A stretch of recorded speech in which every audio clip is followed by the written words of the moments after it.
Okay. So guys, sobrang interesting ang storya na ito. Isang araw, may 3 ipis na pumunta sa isang magsasaka at ito sila ay naghihingi ng pagkain. At yun na nga ay binigyan sila ng isang magsasaka at ang sabi ng mga ipis, pwede ba kaming magdala ng pagkain sa aming mga kamag-anak?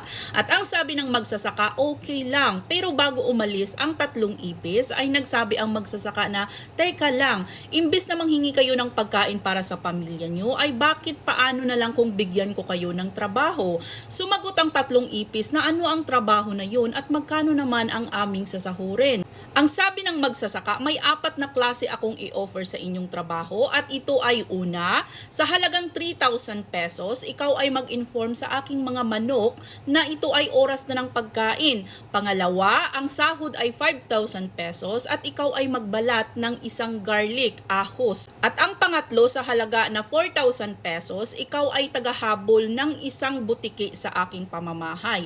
At pang-apat, sa halagang 250 pesos, ikaw ay sasayaw at magkanta sa harapan ng aking mga baka at kambing. At yun na nga, ang 3 ipis ay naging masaya at namili sila kanya-kanya sa kanilang trabaho na gusto. Si number 1 ipis, ang pinili niya ay ang halagang 5,000 pesos na tagabalat siya ng aho. At si ipis number 2 naman ay ang pinili niya ay ang halagang 4,000 pesos na ito siya ay tagahabol ng isang butiki. At si ipis number 3, ito siya ay kalmado at nagsagot na gusto kong pipiliin ang pagsayaw at pagkanta sa mga baka at kambing mo sa halagang 250 pesos. At yun na nga, kinaumagahan, bumalik na ang 3 ipis at ito sila ay nag-umpisa ng magtrabaho sa isang magsasaka at ito ay pinagkantsawan nila, pinagtatawanan nila si ipis number 3 na bakit 250 pesos lang daw ang pinili niyang sahod at ganong trabaho. So pinagtatawanan ng 2 ipis na ito si ipis number 3. At yun na nga ay nag-umpisa na silang magtrabaho at kinalaunan itong si ipis number 1 at si ipis number 2 ay namatay dahil sa kanilang trabaho. At yun na nga ay pinatawag ni magsasaka si ipis number 3 na ito ay enjoy na enjoy sa kanyang trabaho sa pagkanta at pagsayaw sa harapan ng mga kambing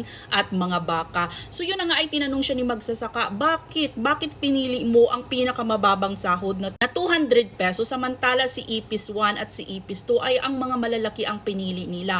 So ang sagot ni ipis number 3, kung pinili ko ang ganong mga trabaho ngayon, malamang ako ay namatay na. Nag-i-enjoy ako sa trabaho ko sa pagkanta at pagsayaw kahit mababa ang sahod ko. Aanhin ko ang pinakamalaking sahod kung delikado naman ang buhay ko. Kagaya ng trabaho ni ipis number 1 na magbalat ng ahos na alam naman natin na ang mga ipis ay ayaw sa ahos. So mamatay din ako. So kung pipiliin ko ang 4,000 pesos na trabaho ni ipis number 2 na ito ay tagahuli ng isang butiki, alam mo naman na kinakain ng butiki ang ipis, so bakit pipilitin ko magtrabaho na delikado ang buhay ko at mamatay ako?